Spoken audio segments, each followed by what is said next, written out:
कोई धर्म कार्य करना होगा तो मोल भाव ज्यादा होता है, और कार्य में मोल भाव जहां करना चाहिए वहां नहीं करते। कई सालों में कहीं जाके एक कुछ पूजन कराया, कई सालों में, उसमें भी पूछते हैं कितना खर्चा लगेगा, कई साल बीत जाते हैं। और वही जो और अन्य कार्य होते हैं वो सालों में चलते रहते हैं, उसमें फोन कर देंगे काम हो जाएगा, उसमें मोल भाव नहीं करते। और जो वक्त होता है आजकल लाइफ का, जीवन मरण संस्कार का, वहां भी मोल भाव, मोल भाव सिर्फ धर्म की जगह होती है और कहीं पर नहीं होती। इसी का ही कारण है संस्कार विहीन। तो परमपिता परमात्मा को जब सब कुछ हम अर्पण कर देंगे तो हमारे पास किसी चीज की कमी नहीं रहेगी। आपको प्रसंग सुनाते हैं, याद आ गया। नैनीताल में श्रीमद् भागवत कथा चल रही है पहाड़ों के ऊपर। आपने सुना होगा मौनी बाबा के नाम से महाराज जी, पूरा आर्मी एरिया है वहां पर। बताते हैं दूधाधारी महाराज जी इलाहाबाद में है जो, उनके यहाँ पर एक लेबर व्यक्ति आकर के मत्था टेकता, वो महाराज उसको भगाते थे, गाली देते थे, भाग जाए यहाँ से, वो फिर आ जाता था। ऐसे करते करते उसको 6 महीने हो गए।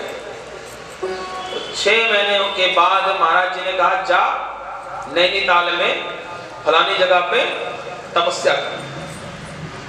उसने 6 महीने गाली नहीं सुनी, उसने वो वर्ड सुना जो कहा था महाराज जी ने, जा तपस्या कर। और वो लेबर वहां से चलते चलते वहां पहुंच गया, उसने वहां तपस्या करी। वो बहुत बड़े सिद्ध महाराज जी हैं, वो आज इतना अपार धन उनके पास में है। वहां आश्रम श्री राम आश्रम, गुरुकुल के बच्चे पढ़ते हैं उनके वहां पर, बोलते नहीं है वो, लेकिन कितना ही बड़ा हो वहां का तो बताते हैं कि जब से वो महाराज जी गए हैं वो क्षेत्र स्वर्ग बन गया है। वहां रोडें नहीं थी, रोड बन गई है, कोई वहां पर भूखा नहीं रहता। और उनके लिए चाहे सीएम हो चाहे आम व्यक्ति हो, उनके लिए बराबर। जब वहां कथा हो रही थी वहां विदेशी भी लोग आए थे, लेकिन उन्होंने जो धर्म को वहां पर महत्व दिया वो उनको नहीं दिया।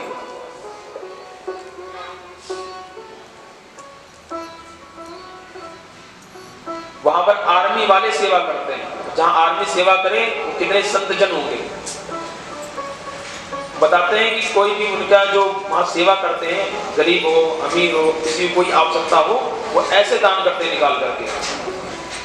तो वहां जब कथा चल रही थी तो उन्होंने ये नहीं कहा कि इतना देना, जो ब्राह्मण बोले जो भोजन करना है कराओ, और ऐसे भक्त बोला ऐसा सारे जमानों को खूब दान दो, ऐसा बहुत कम बोलते हैं। व्यासपीठ से महाराज जी लोग बहुत कम कहते हैं खूब दान करो, कि भाई जितना हो सके ब्राह्मणों को दो।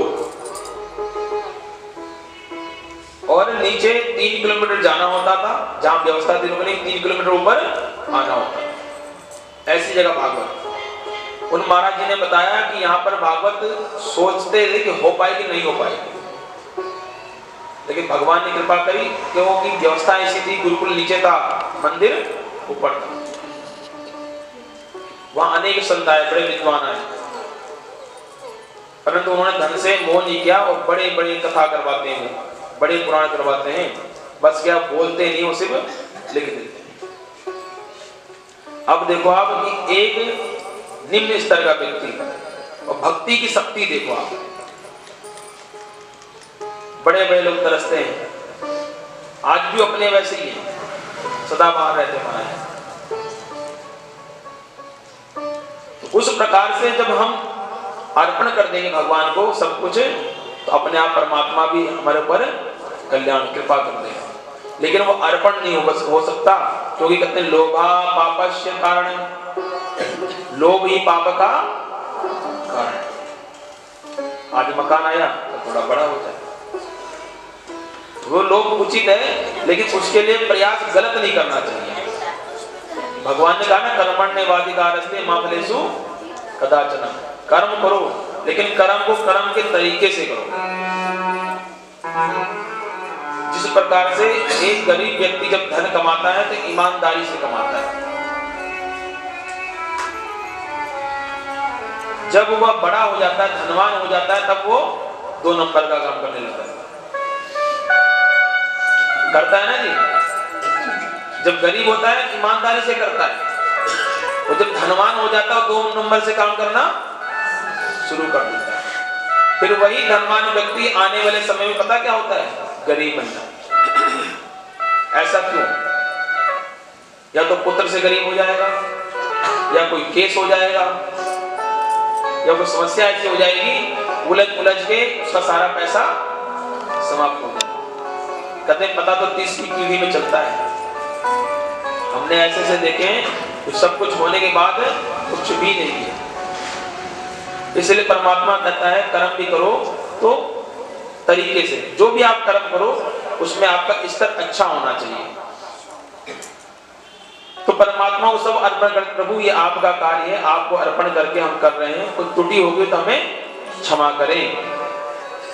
निर्मत प्राणाम स्थान निर्गमः मत्सरः ये व्यते निर्मत्सरः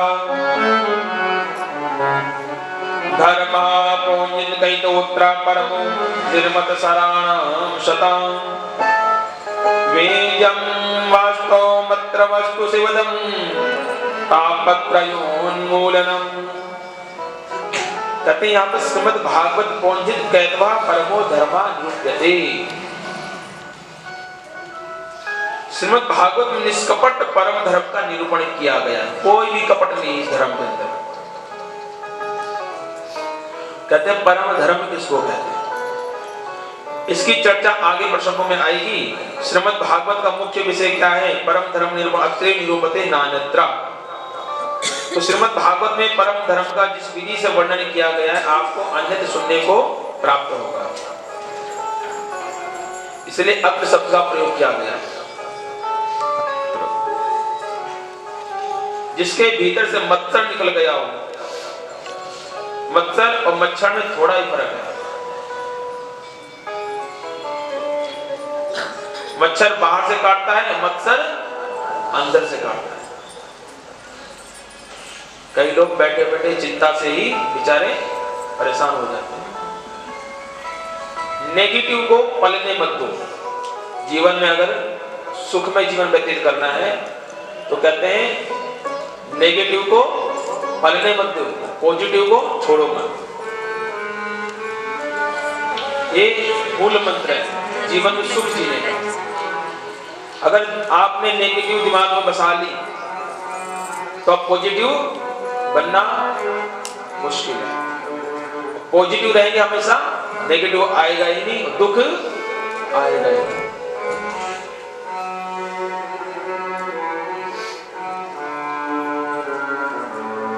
वेद्यं वास्तु मत्र वस्तु शिवदं तापत्रयोन्मूलनम।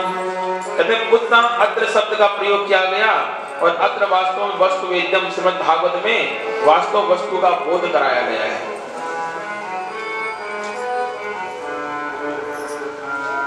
शिवदम शिव जीव का कल्याण हो जाएगा और तापत्रोन्मूलनम संसार दैहिक दैविक भौतिक तीनों तापों से मुक्त हो जाता है जो श्रीमद् भागवत पुराण की कथा को श्रवण करता है, परमानंद को प्राप्त होता है। उद्देश्य अब व्यास जी महाराज दावा करते हुए कहते हैं अन्य साधनों में तुम्हें परमात्मा मिलते हैं, मिल सकते हैं, परम किम वह परईश्वर। साधन करते करते किसी काल में जाकर भगवत साक्षात्कार होगा, भगवान के दिव्य के आनंद की अनुभूति होगी। और अभी कथा सुनी नहीं, केवल सुनने की इच्छा मन में प्रबल हो गई कि हमें सुनना है, सुनने की उत्कंठा हो गई और उदय हो गया श्रोत इच्छामि। कहते हैं सुनने की उत्कंठा हमारे अंदर भी होनी चाहिए। निगम कल्पतरोर्गलितं फलं सुखमुखादमृतद्रव संयुतं पिबद भागवतं रसमालयं मुहुरहो रसिका भूमि भाविकः। नितरम गमयति बोधयति सह निगमो वेदा। कहते हैं वेदों का नाम निगम है और वेद रूपी विशाल कल्पतरु परिपक्व फल श्रीमद् भागवत है। अब किसी ने कहा कि भागवत है तो फल कहां से? फल है तो अगर इतने ऊपर से गिरा होगा तो फूट गया होगा। तो कहते हैं निगम कल्पतरो गलितम फलम। शिष्य प्रशिष्यादि रूप पल्लव परंपराया शनिश्चर खंड मेवावतीर्णम।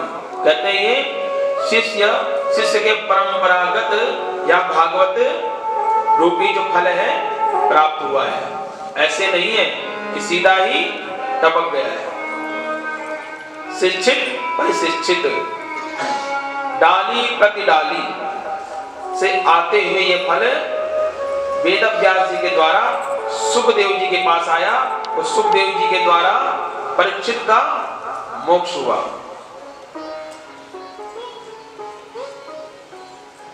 ये श्रीमद् भागवत रूपी फल। तो किसी ने पूछा व्यास जी आपका फल तो बड़ा सुंदर है, पका हुआ है, परंतु खट्टा निकल पड़ा, इसकी क्या गारंटी है?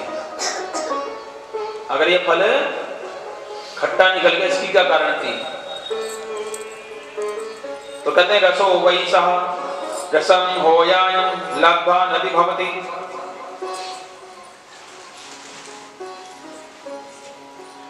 सुखमुखाद मृत द्रव संयुतम।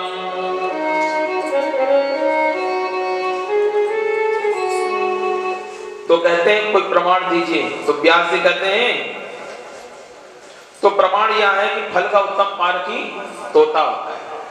तोता जिस फल में